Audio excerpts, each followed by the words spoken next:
Here this video is for Novox MT4 installation guide.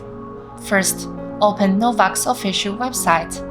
Select Tools, choose MT4 from the drop-down menu, and enter the download page. Pull down the web, find the download link, click the Windows icon to start downloading. After download is complete, double-click to open, and click Next to enter the installation. The installation process is fully automatic and no operation required. Wait patiently until done and click Finish. The official website of MT4 will pop up automatically. Do not bother to close the web page. Next, log into your trading account. Select Novox Group Party Lead and click Next.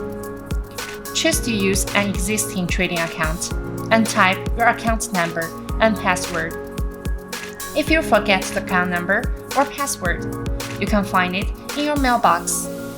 Just in case, please keep your account information properly and do not disclose to anyone. Then, click Finish.